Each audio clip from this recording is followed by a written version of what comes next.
É com muita satisfação que a gente continua a programação do Congresso. Eu tenho a honra de apresentar a mesa chamada Crise do Capital e os rebatimentos para Seguridade Social e Serviço Social.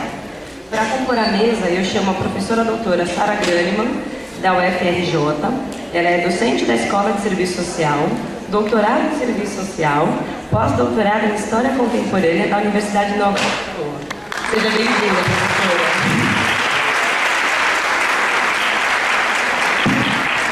Para compor a mesa junto com a professora Sara, eu chamo também a professora Edivânia Ângela de Souza Lourenço, da Unesp de Franca. Professora Edivânia, graduada em Serviço Social pela Unesp Franca, é mestre e doutor em Serviço Social pelo Programa de Pós-Graduação em Serviço Social da Faculdade de Ciências Humanas e Sociais, também na Unesp, pós-doutora pelo Departamento de Sociologia da Universidade de Havana, Cuba, e pós-doutoranda pelo Programa de Pós-Graduação em Saúde Coletiva da Unifesp, sob a supervisão de Francisco Antônio de Castro Lacaz. É membro do Grupo de Estudos e Pesquisas, Teoria Social de Marx e Serviço Social. É membro também da Associação Brasileira de Ensino e Pesquisa em Serviço Social, a ABEPS, gestão 2015-2016. Dando início, então, às atividades, eu convido a professora Sara para iniciar a sua fala. Posteriormente, a professora Edivânia assume a fala e, ao término, a gente terá um tempo para as perguntas. Ok? Obrigada.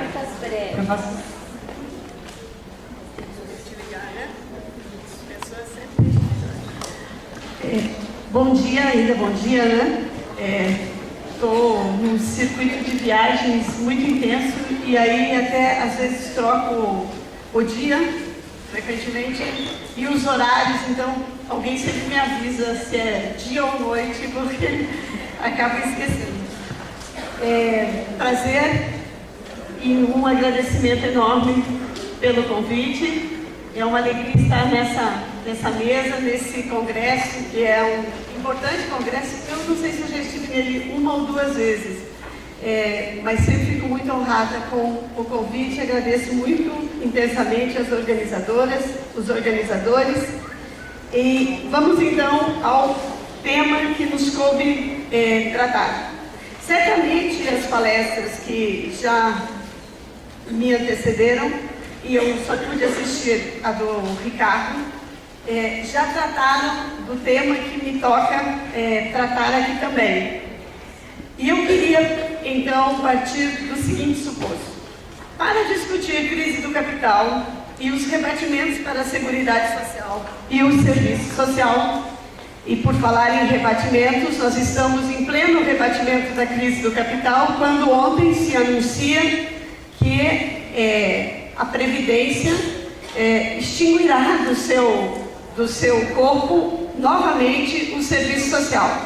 Então, isso é muito grave, mas é também o registro de que essa profissão, por sua intervenção colada aos trabalhadores e às trabalhadoras, causa muito incômodo para os governos a serviço da superação, da sua superação de sua crise, né? E que tem no Estado e no fundo público o ponto hoje, talvez, muito central, não sei se é o mais importante, mas um ponto que é incontornável. Então, para falar da crise do capital, eu gostaria de fazer também um recorte, por conta do tempo, e porque todos nós escrevemos o que pensamos em vários textos, e aí o aprofundamento pode se dar pelo debate com os textos. Essa crise do capital começa em 2007, é uma crise que não começa o ano passado, nem com a deposição da presidente Dilma, e é uma crise que rebate nos países como o Brasil, de tardo capitalismo, um pouco depois do seu início no centro da economia mundial, nos Estados Unidos. Nos Estados Unidos a partir de 2007, no Brasil a partir de 2013 começam os seus sintomas, 2014 e especialmente 2016, 2015, 2016, 2017 são marcas muito profundas, são visíveis as marcas da crise. Os capitais, na sua profunda crise, e por que os capitais estão em crise? Os capitais estão em crise não porque lhes falte lucros. Os capitais estão em crise justamente porque há no mundo uma produção intensa de lucro, e esse lucro, para continuar a ser mais lucro, precisa ser aplicado como capital para produzir novos e maiores patamares de lucratividade. Quando isso não só acontecer, quando isso não é possível de ocorrer, nós estamos diante de uma crise econômica séria. E no modo de produção capitalista, uma crise econômica séria não é só uma crise econômica séria, embora seja profundamente séria. É também, em falar sobre isso nesse tempo, é muito fácil, porque os exemplos saltam aos nossos olhos, é falar também de uma crise política, de uma crise ética, de uma crise cultural profundas.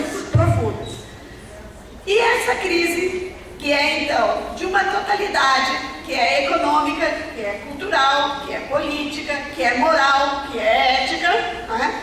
Essa crise se explicita no Brasil porque essa crise precisou de um elemento absolutamente importante, que foi a ruptura do pacto entre capital e trabalho expressos nos governos petistas.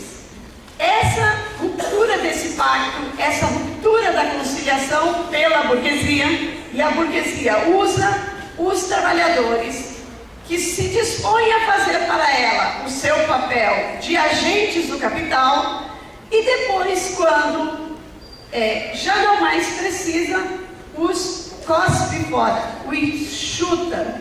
E foi isso que a burguesia fez, impedindo o mandato da presidente Dilma, que sobre ela não se conseguiu até hoje nenhuma prova do seu dito crime. Então, os governos de conciliação de Lula, os governos de conciliação de classe, quando os trabalhadores ou os representantes dos trabalhadores se misturam com os capitais, achando que são da mesma classe, quase sempre acaba em tragédias como essa. O vice de Dilma, porque isso já é uma expressão da conciliação de classe, o vice de Dilma sendo Temer e sendo o representante deste partido, que mudando de nome, já tem mais de 100 anos no poder no Brasil, o vice desse partido assume então, contra a própria colega de chapa, a presidência, destituindo-a da presidência. Isso põe na cena a crise política, não só econômica, a crise política do nosso país. A crise política, entretanto, ela precisa ser contornada. Quando fica claro que os governos petistas, especialmente a partir de 2013, com as grandes manifestações de rua, quando fica claro que o governo petista já não será mais capaz de conter os trabalhadores, porque os trabalhadores e as trabalhadoras estão saindo à rua e estão dizendo: basta, nós não estamos mais aguentando essa situação. A burguesia diz então: está na hora de mudar. Esse governo já não nos serve mais. E por que está na hora de mudar? Porque os capitais, e nós não estamos falando do mercadinho da esquina, nós estamos falando daquele conjunto de grandes capitais que operam pelo mundo todo e que definem a economia planetária. Estes grandes capitais dizem o seguinte: a crise tem de ser enfrentada, a crise deles, dos capitais, que sempre impacta muito severamente sobre a classe trabalhadora, claro. Oficialmente estamos com cerca de 15 milhões de desempregados, mas esse número oficial é muito rebaixado pela realidade que esse país apresenta. Nós precisamos então, dizem os capitalistas, os grandes capitais, nós precisamos nos livrar de todos os constrangimentos de conciliação de classe, e nós precisamos de um Estado forte, e é por isso que tem um golpe e que alça ao poder o fora Temer, porque precisa de um governante que tenha capacidade de mobilizar o Congresso, o Judiciário, para o projeto do capital. E qual é o projeto do capital? O projeto do capital é o fundo público. Estamos falando da bagatela, hashtag só que não, de 4 trilhões de reais. 4 trilhões de reais, que é mais ou menos o fundo público federal, o fundo público nacional. Se juntarmos os estados, São Paulo, Rio de Janeiro, Minas Gerais, todos os 27 estados e Distrito Federal, e mais os municípios, esse valor cresce. Então nós não estamos a falar e não podemos, como pessoas esclarecidas, dizer e fazer coro à constante mesma tecla de que falta dinheiro nos estados e então é preciso apertar o cinto. Não é verdade, nem mesmo no Rio de Janeiro com a quebra do estado, certo? O que estamos diante? Estamos diante então do quê? Estamos diante de uma necessidade imperiosa e imperativa dos capitais de se livrar de todos os constrangimentos, que para eles são constrangimentos legais, políticos, econômicos, morais e éticos, que nós lhes causamos com os nossos direitos. Por quê? Precisam se livrar de tudo aquilo que for possível dos nossos direitos para que haja uma redistribuição do fundo público em favor dos capitais. Então tem de fazer teto dos gastos, tem de limitar os recursos da saúde, tem de fazer contra a reforma da Previdência, tem de fazer reforma trabalhista, tem de terceirizar e na direção daquilo que o professor Ricardo estava falando na mesa que nos antecede.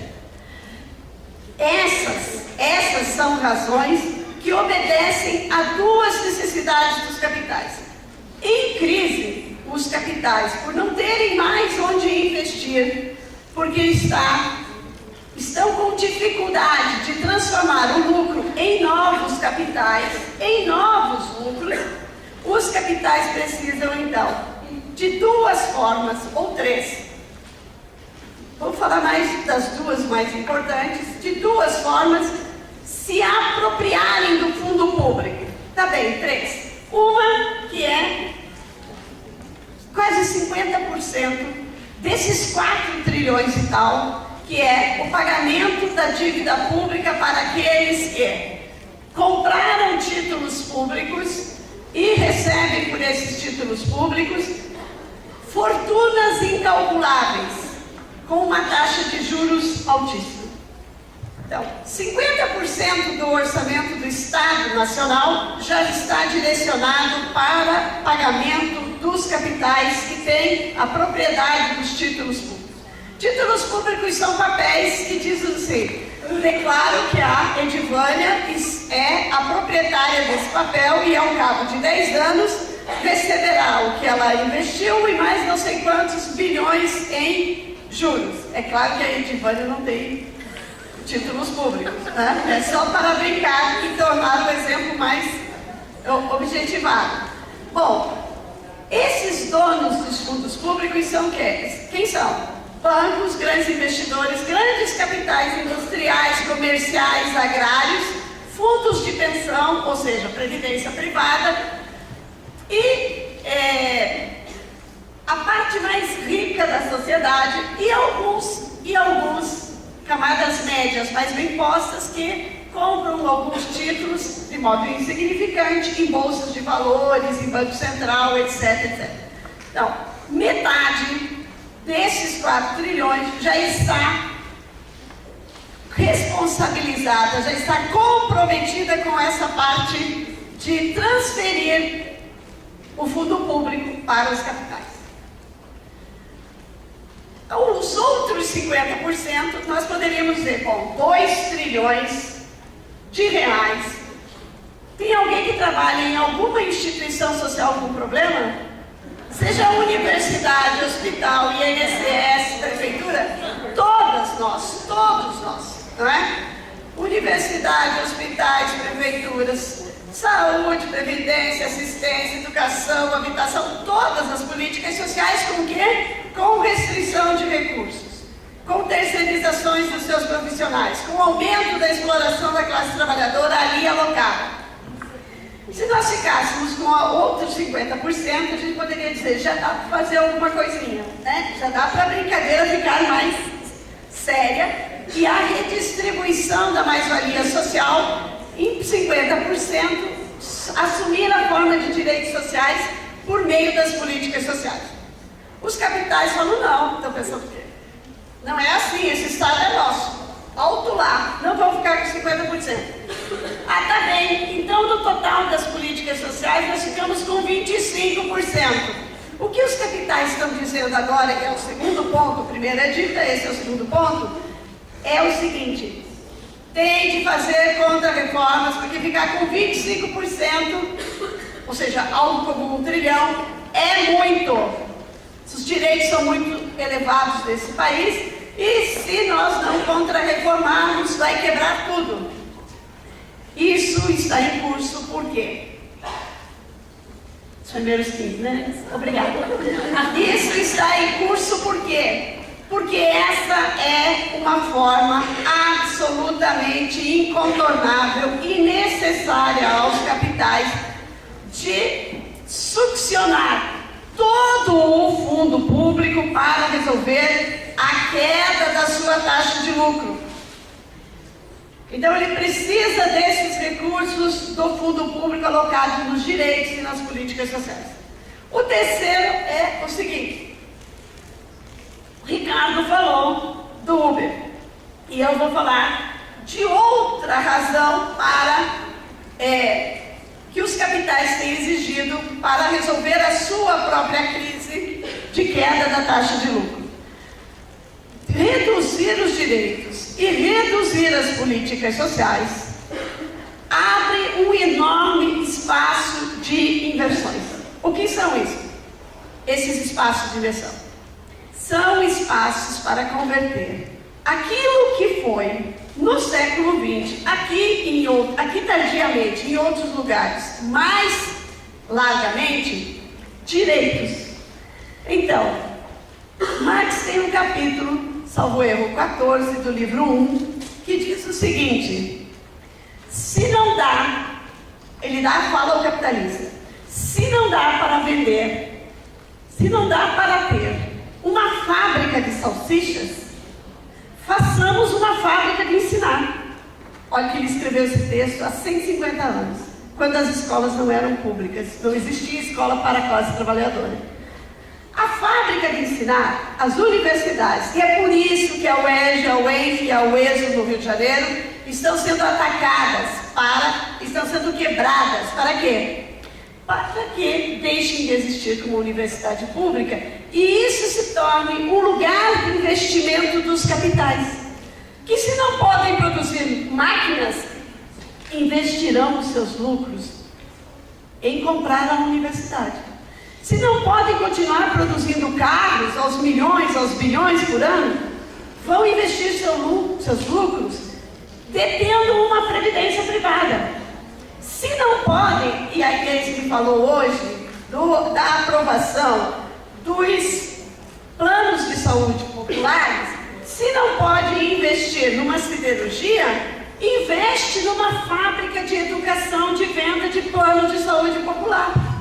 Os capitais no Brasil já aprenderam que um dos ramos é fazer negócios aos bilhões e outro dos ramos importante no Brasil e no mundo é fazer negócios pequeno, que também somam bilhões, que somam trilhões, que pode somar uma quantidade enorme. Então a contra-reforma do Estado é hoje central. Por quê? Porque é preciso liberar os fundos públicos para os capitais. Vai acabar a política social? do jeito que nós conhecemos, sim, aqui no mundo inteiro. Por quê? Porque os capitais, na ofensiva, na sua grande ofensiva mundial, sobre o trabalho, estão dizendo o seguinte: nós vamos para cima de vocês, permitam-me a liberdade não acadêmica aqui, nós vamos para cima de vocês, trabalhadores, com a força que nós temos. E nós nos beneficiamos, inclusive, da contra-reforma cultural, de vocês acreditarem que nós estamos fazendo o melhor para vocês, inclusive em governo de conciliação. Isso quer dizer que, no mundo inteiro, o espaço de negociação via governos de conciliação, o espaço pequeno de negociação dos capitais com o trabalho está fechado. Isso significa dizer que o largo período de reformismo do século XX, tal qual nós conhecemos, está para os capitais cancelado. E que nós só vamos poder ter algum direito, mantidas as políticas sociais, se nós, como classe trabalhadora, aqui e no mundo todo, nos levantarmos de modo muito determinado, de modo muito massivo, de modo muito dispostas a enfrentarmos essa ofensiva brutal dos capitais.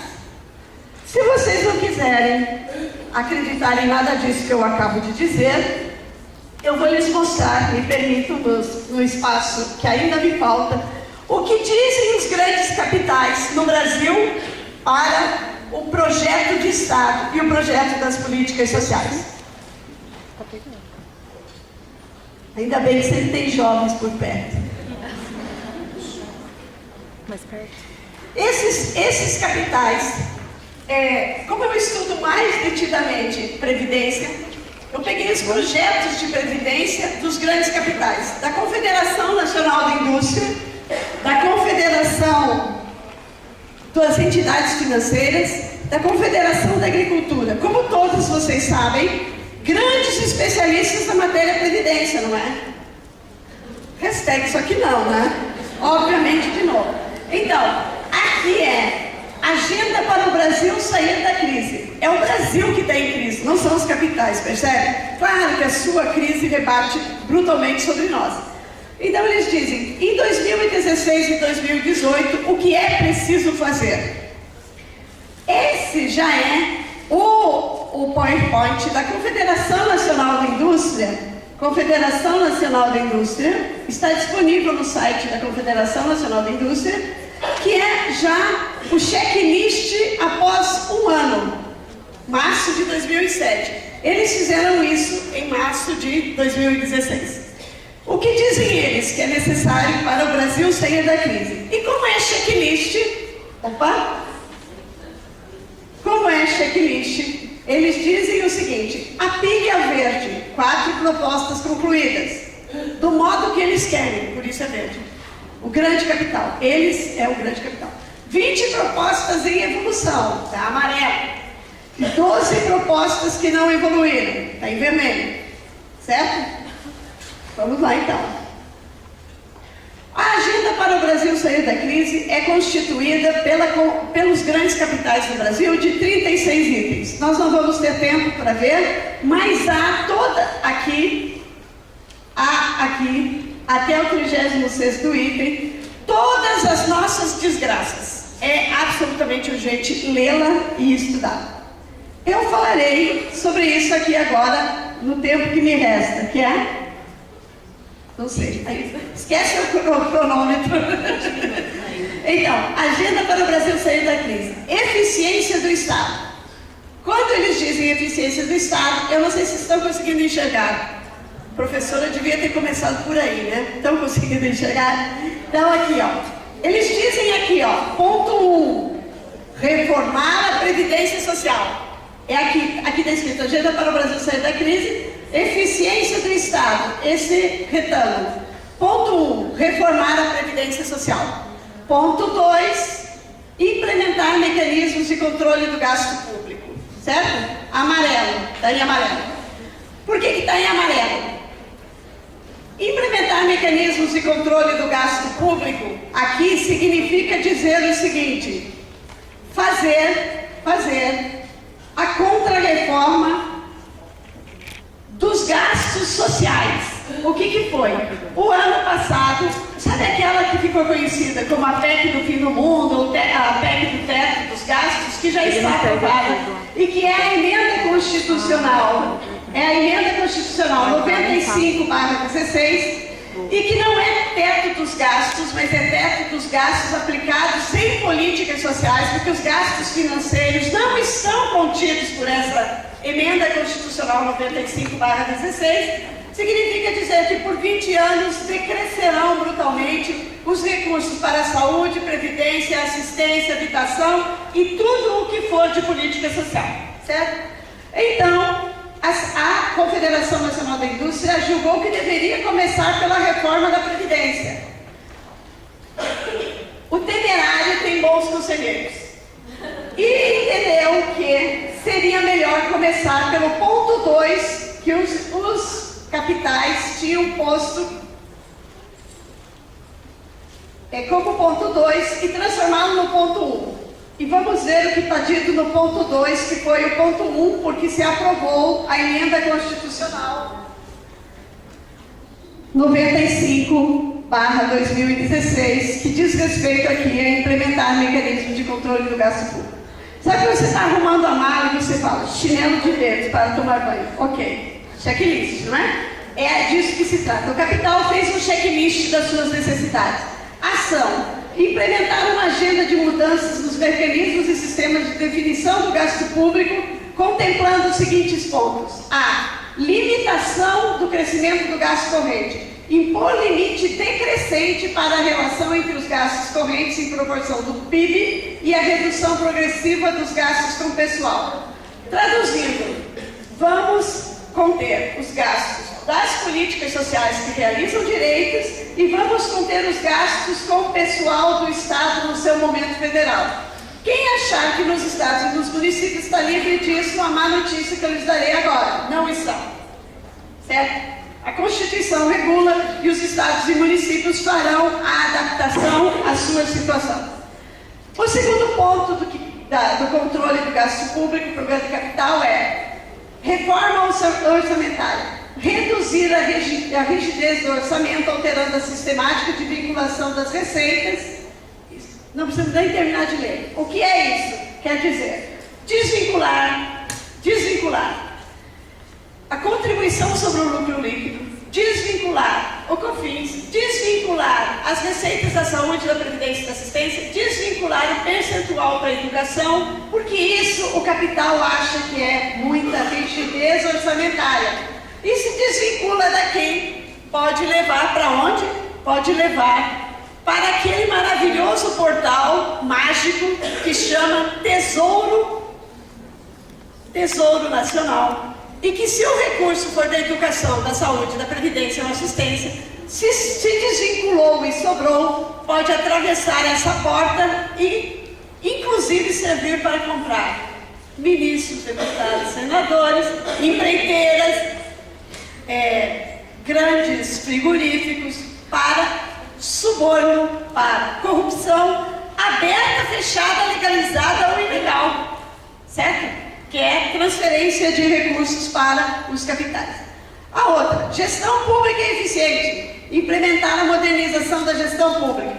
Ontem, ou antes de ontem, o governo federal fez a sua proposta de PDV, de demissão voluntária dos trabalhadores como eu, como todos os trabalhadores que operam no plano federal.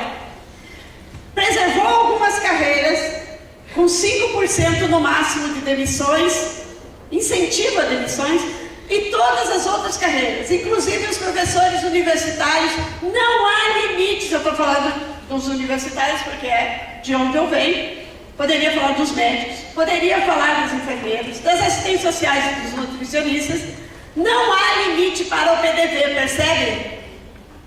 Estão limpando de servidores públicos os ambientes de política social, porque quando privatiza já se livrou dessa categoria incômoda. certo? E o que diz o capital? Até ontem, provavelmente hoje isso já mudou, situação em evolução. O ponto A, que é esse do limite dos gastos, é um avanço importante. Foi atendido com a promulgação de 15 de dezembro de 2016 da Emenda Constitucional 95, que limita por 20 anos os gastos públicos. E ficou conhecida como a PEC do teto dos gastos para o capital, para nós a PEC do fim do mundo. Os pontos B e C ainda precisam ser enfrentados. Os capitais querem esse dinheiro, como teoricamente mostrei agora há pouco, e agora estou mostrando empiricamente. Isso está na página da Confederação Nacional da Indústria. Eu pesquiso, não só o que pensam os trabalhadores.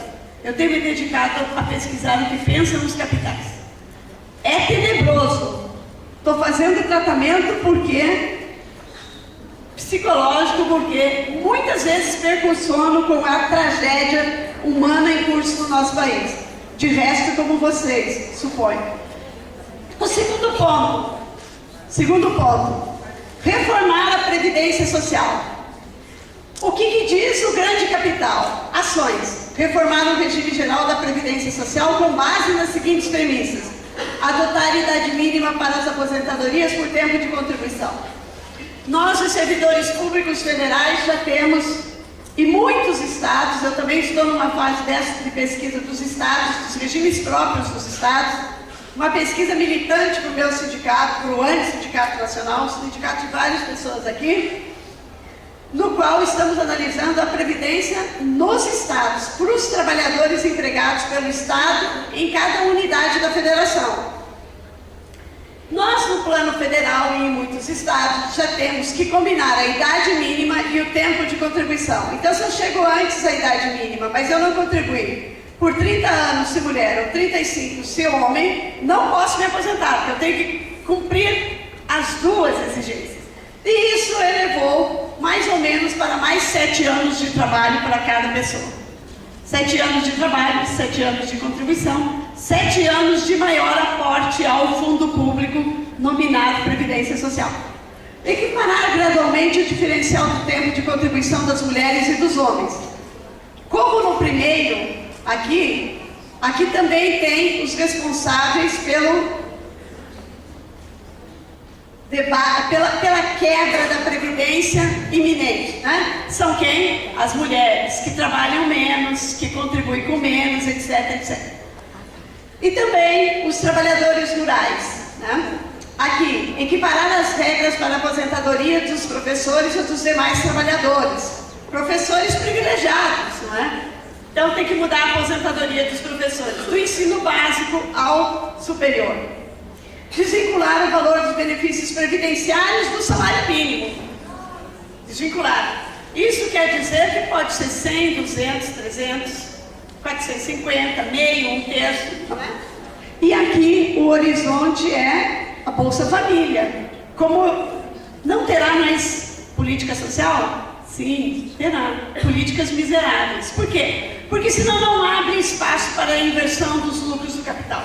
Se a política social for boa, generosa, porque é formada por nós que contribuímos, não crescerão as novas mercadorias. Não dará para vender previdência, saúde, educação e habitação nos termos necessários para enfrentar a crise do capital. Diferenciar o piso dos benefícios previdenciários dos pisos dos benefícios assistenciais. Aqui é o seguinte, os capitais não querem saber do BPC no valor de um salário mínimo. Sabe por quê? Porque aqui, quem está no BPC é ou as pessoas incapacitadas para o trabalho e que deverão ser protegidas, e isso é um avanço que tenhamos protegido essas pessoas há 21 anos, né, pelo BPC, e quem está aqui também? Os idosos e as idosas. Esse conjunto, essa fração da força de trabalho, ou trabalhou em trabalhos informais, ou não conseguiu trabalhar numa sociedade minimamente civilizada, a fração da classe trabalhadora que está impedida de trabalhar por doenças de todos os tipos, e os idosos e as idosas que não puderam ter contrato formal e tão somente por isso não contribuíram para a Previdência, estão protegidos pelo BPC. E é um custo conseguir ser protegido pelo BPC. É um martírio, porque é difícil, porque é burocrático, porque tem exigências muito brutais. Os assistentes sociais do INSS sabem que isso daqui é a força de trabalho terceirizada e precarizada, a ponta mais precarizada e mais terceirizada da força de trabalho. E fazem do seu trabalho não uma vigilância moral, e é por isso que estão extinguindo pela segunda ou terceira vez o serviço social do INSS, fazem essa fração da força de trabalho acessar tanto quanto podem o BPC. Os capitais não querem que o BPC seja de um salário mínimo. Por quê? Porque senão o BPC... Ai, o que houve? Apagou tudo. Porque senão o BPC... E aí? Apagou lá de... Opa! Obrigada. Ainda bem que existem os universitários, né? Os jovens, né? Porque se isso se mantém... Obrigada, querida. Se isso se mantém como um salário mínimo para aqueles e aquelas que foram terceirizados e precarizados, faz uma compensação da lei de precarização, de terceirização, que foi recentemente aprovada, e na reforma trabalhista. Veja, são terceirizados e informalizados e precarizados a vida inteira, mas quando chegam ao envelhecimento tem uma proteção. Então, isso daqui existindo contradiz aquilo que a lei organizou para o tempo presente. Então, os trabalhadores jovens no tempo presente são terceirizados, mas eles sabem que quando chegarem à velhice, se chegarem, terão o BPC.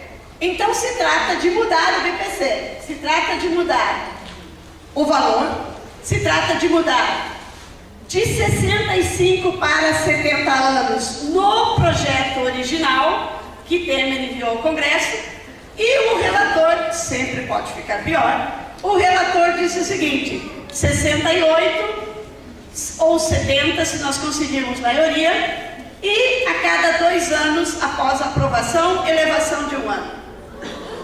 Chegar até o limite de 75. Então, se aprovado em 2017, 2019, 71, 2023, 72, 2025, 73, 74, 2027, 75.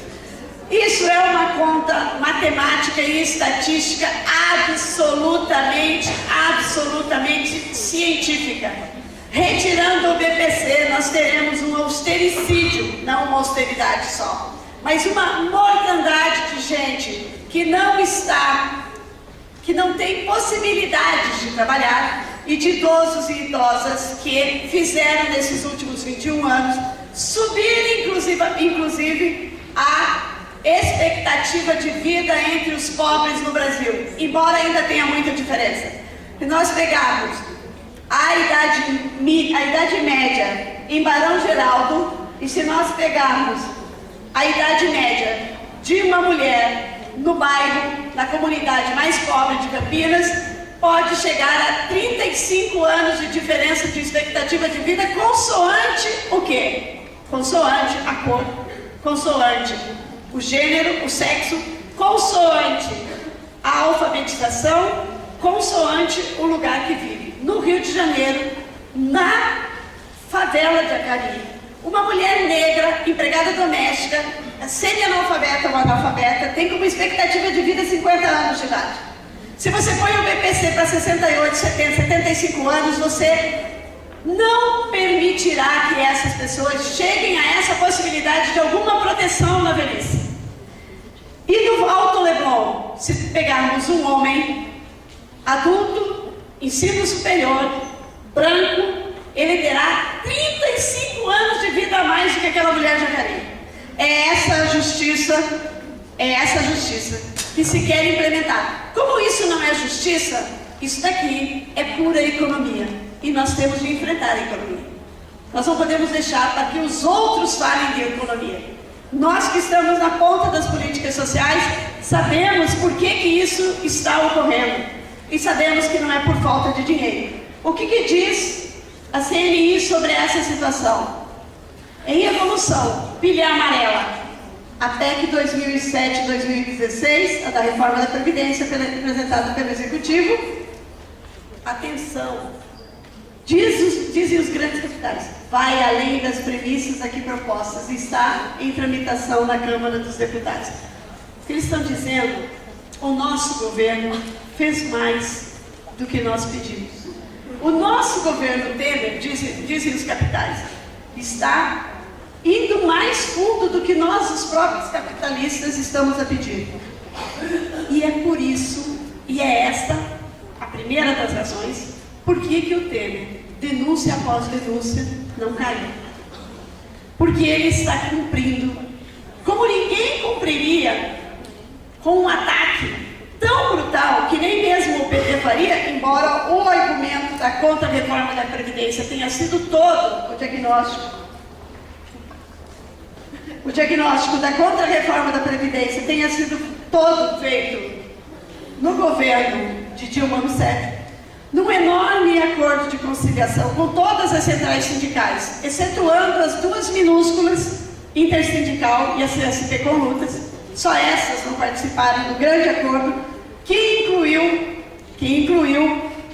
os 45? Que incluiu todas as confederações dos capitais, todas, da agricultura, do turismo, do transporte, da indústria, todas, e todas as centrais sindicais, exceto essas duas. Essa grande colaboração de classe levou a um diagnóstico que é, inclusive, mais duro do que esse posto de modo independente pela CNI, que estava lá também, que estava lá nesse grande acordo. A primeira razão é que ele é capaz de conjugar, Temer é capaz, no seu governo, de conjugar um enorme ataque aos direitos da classe trabalhadora, e ataque aos direitos da classe trabalhadora se faz especificamente pela política trabalhista e pelas políticas sociais. É disso que nós estamos tratando. E em segundo lugar, esse ataque não pode ser feito senão com muita corrupção, senão como ato de força. O Rio de Janeiro está ocupado pela Força Nacional criada por Luiz Inácio Lula da Silva. Não está ocupado lá na Urca, onde eu moro. Já tem bastante militares lá. Está ocupado em todas as comunidades pobres do Rio de Janeiro. Numa guerra aberta que revista crianças e dá dura quando elas estão entrando nos colégios, nas escolas públicas. As escolas públicas têm sido fechadas pelo bispo-prefeito e fechadas pela guerra civil que está em curso no Rio de Janeiro, mas que não é exclusividade do Rio de Janeiro.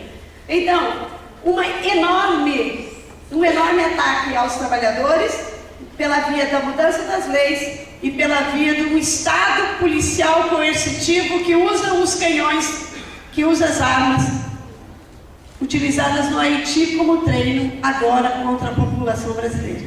Não dá para nós dizermos isso não é a nosso respeito. E do outro lado, pensando em 2018, as grandes centrais não estão chamando os trabalhadores para as lutas porque querem eleger os seus candidatos. Por essas duas razões, estamos perdendo tudo, absolutamente tudo, aquilo que já era pouco, que foi feito, que foi imposto pela luta da classe trabalhadora após a ditadura na Constituição de 1988. Voltei do meu pós-doutorado em 2015 e escrevi um texto, uma longa entrevista lá para a ENSP e disse: agora é guerra. Alguns amigos falaram: você é muito exagerada. E eu disse o seguinte: é guerra porque o capital tentará nos arrancar todos os direitos, todos. E nós temos de dizer não. A guerra é metafórica, por enquanto.